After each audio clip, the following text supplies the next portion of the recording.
salah jangan pernah takut. Karena cara Tuhanlah mengajarkan kita pengetahuan baru ketika kita dapat masalah. Masalah dikirim kepada kita supaya kita dapat melewatinya. Di situ kita akhirnya dapat kesimpulan. Ketika ada seseorang yang hampir mendapatkan masalah yang sama, tinggal kita kirim ke yang pernah kita lakukan dan kita ternyata sukses melakukannya, itu tidak akan jauh berbeda.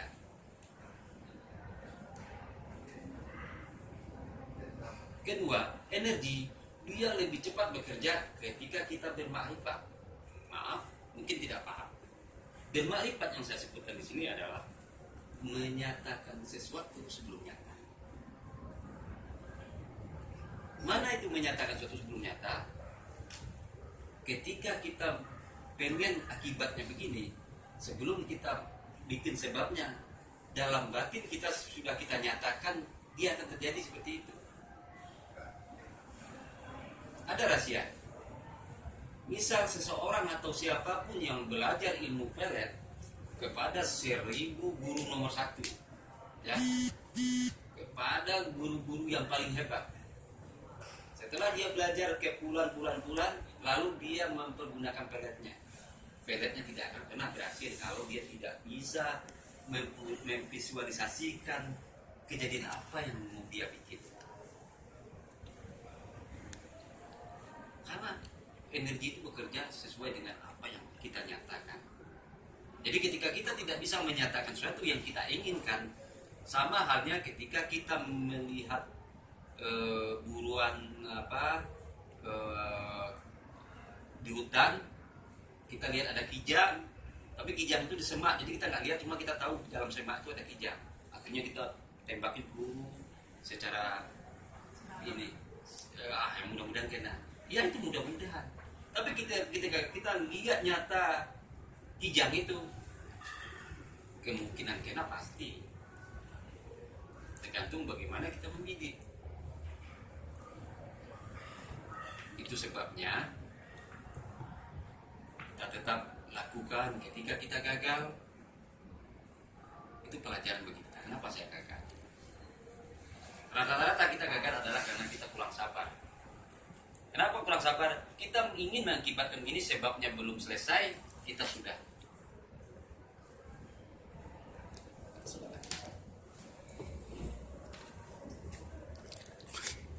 Jadi seperti itu.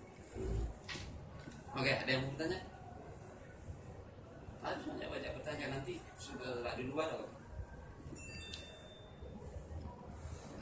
Ada satu lagi, ini selalu saya ungkapkan ya, ini saya selalu ungkapkan dan ini sangat penting. Dan ini di agama apapun sesuai, ya sesuai. Bahkan dunia-dunia pengembangan dari Barat itu banyak dia mengambil patokan, mengambil formulasi dari ajaran-ajaran Timur. Ini saya bercerita soal Nabi Muhammad. Ketika itu Nabi Muhammad SAW lagi berkumpul dengan para sahabat. Nabi bertanya sama sahabat, wahai sahabat, tahukah kalian ada perkara nyata yang menurut takdir? Sahabat tentu bingung. Dan kita sendiri pun yang tahu bahwa takdir itu terjadi setelah memang nyata, ya kan? Kalau belum nyata belum disebut takdir. Tapi ada perkara nyata yang menurut takdir. Sehingga sahabat kasak kusuk begini dan bertanya, apakah itu ya Rasulullah? Ini di agama manapun ada. Rasulullah menjawab, tilik jahat. Saya hanya memakai kata-kata tilik jahat karena mungkin kosakata bahasa Indonesia kurang. Kita bahasa kita kan kosakatanya kurang. Saya akan pilih kata-kata tilik jahat. Tilik jahat ini maknanya adalah seperti ini. Jadi saya hanya bisa memberikan contoh biar paham. Ketika kita berkendaraan, lalu kendaraan kita menggilas kucing, kucingnya mati, dan kita percaya, wah kucing ini kalau nggak saya kumpulkan benar-benar kendaraan saya akan celaka. Dan ketika memang kita tidak mengumpulkan, kita memang dapat celaka. Itu yang disebut perkara ada nyata yang mendului takdir. Ada lagi, itu tidak tidak disebutkan, hanya disebutkan pada orang-orang khusus. Ada perkara nyata yang menurut takdir. Apa itu? Juga tilik baik. Nah, mana tilik baik itu? Keyakinan tadi. Jadi jangan pernah digoyang keyakinan kita, dirusak keyakinan kita oleh siapapun. Ketika yang lain bilang energi itu nonsen ya, bullshit ya, kosong, ngomong kosong, kita tidak. Karena perkara nyata menurut takdir termasuk keyakinan. Dan itu terjadi. Saya ketika dari tempat Aditya, dari rumahnya, saya akan bawa mobil sendiri. Ternyata kucing kegilas mati. Saya bilang kucing itu salah. Apa yang dia tidur di bawah mobil saya? Jadi tidak masalah sejalan. Dan suatu ketika ada murid saya, dia punya kendaraan menggilas kucing, mati. Dia lihat spion, dia balik lagi mau ambil kucing itu, ternyata telat, yang ambil orang lain mengumpulkan. Setelah itu dia sampai di rumah, besoknya dia bawa kendaraannya, gak enak. Nah ini tidak jadi. Dan akhirnya dia khawatir, dia telepon, saya bilang bawa kendaraanmu ke sini, nanti saya mandikan. Setelah diantar nih, bawa kendaraan saya. Nanti 7 hari lagi jemput. Apa yang saya lakukan? Saya tidak lakukan apa-apa pada kendaraannya. Kendaraannya itu saya bawa kemanapun dengan kecepatan melebihi kecepatan siapapun. Setelah dijemput, dia bawa kendaraannya itu, besoknya lapor, baru ya nah. Apa yang ditangkap dalam hal ini? Karena dia yakin saya akan merubah, saya akan memandikan mobilnya. Dan itu memang tidak perlu saya lakukan, karena saya tahu hukum sebab akibat. Saya tahu perkara nyata yang menurut takdir itu.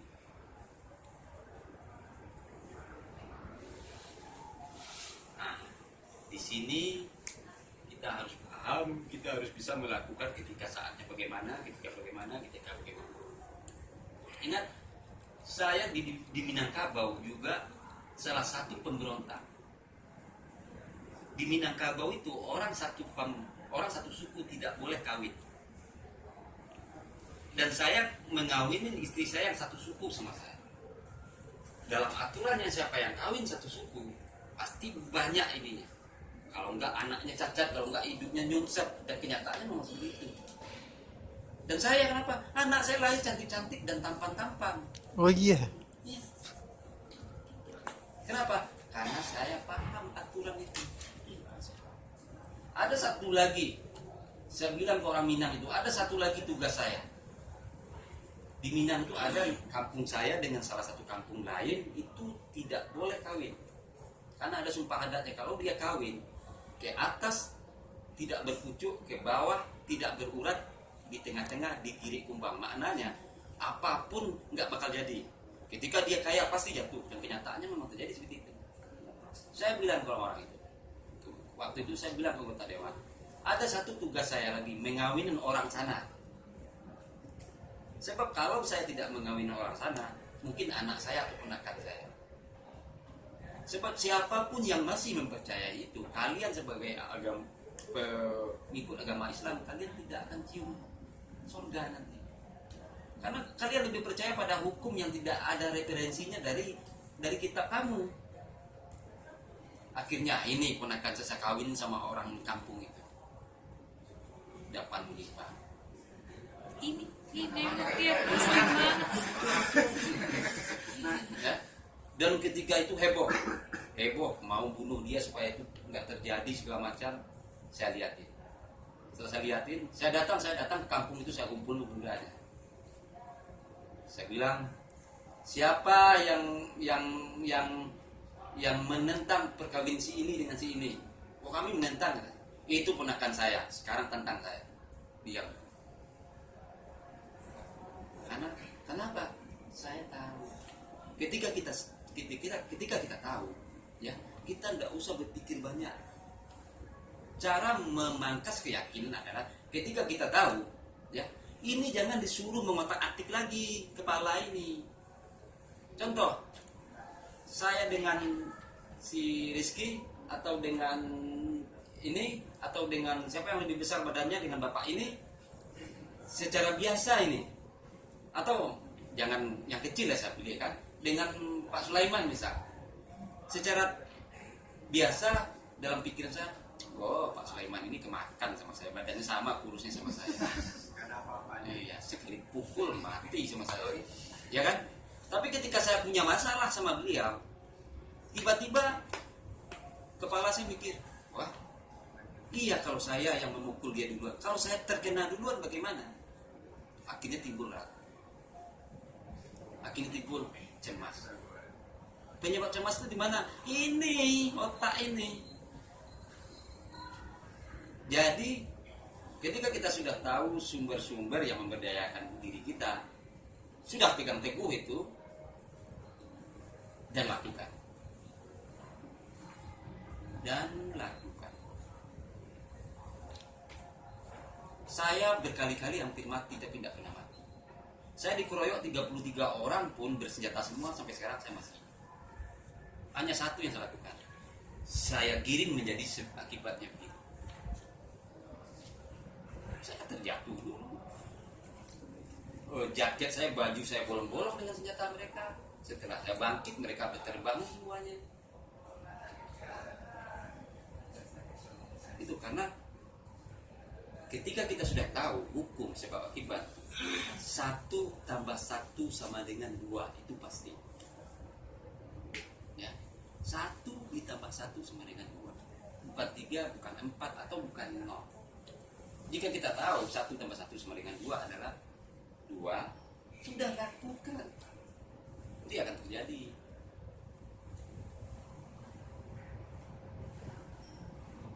Oke, jadi saat dimana kita harus memakai kepala dan saat dimana kita harus memakai hati, itu mesti kita gunakan saat-saat.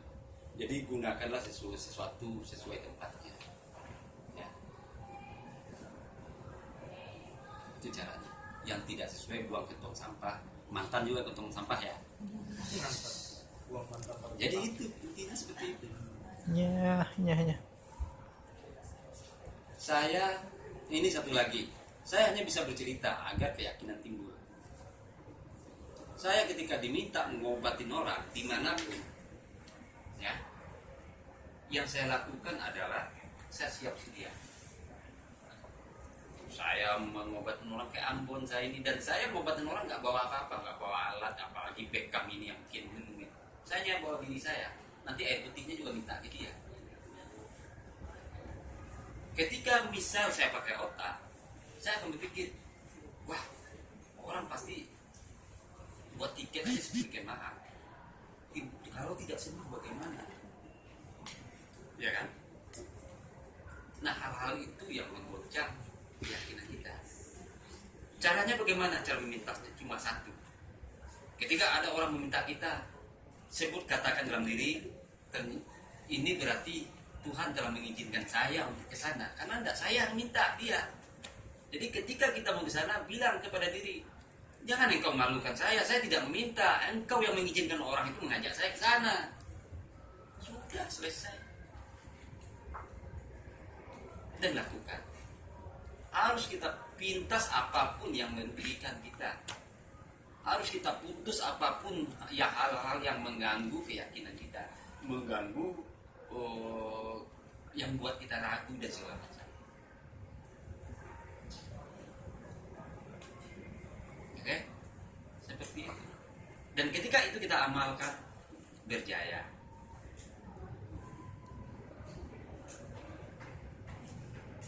Dan saya cap mau. Saya tidak pikirkan mati.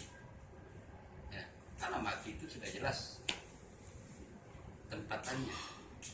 Yang penting ketika hal baik orang mengundang kita atau untuk menyelamatkan orang walaupun ancaman nyawa, saya jalan. Itu mana ada satu itu aja prinsip. Dan satu itu dipegang teguh dengan tilik baik tadi. Tilik baik tadi. Itu bukan sombong, tapi itu cara saya atau cara kita semua yakin kepada Tuhan kita. Ya. Jadi bukan sombong. Bahkan saya selalu berkata begini, ketika gempa hebat di Padang kemarin itu, saya lagi di Padang, lagi meluncur ke hotel yang hancur porak-poranda itu. Saya sesumbar, seandainya saya berada di hotel itu tidak apa-apa. Sombongkah itu? Mungkin orang akan anggap sombong. Tapi tidak. Kenapa? Itu cara saya berkeyakinan pada Tuhan saya.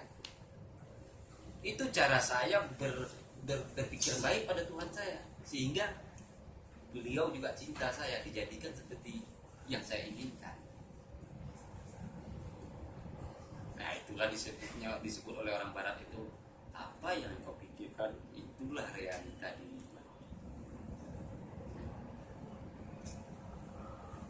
Jadi tak usah risau.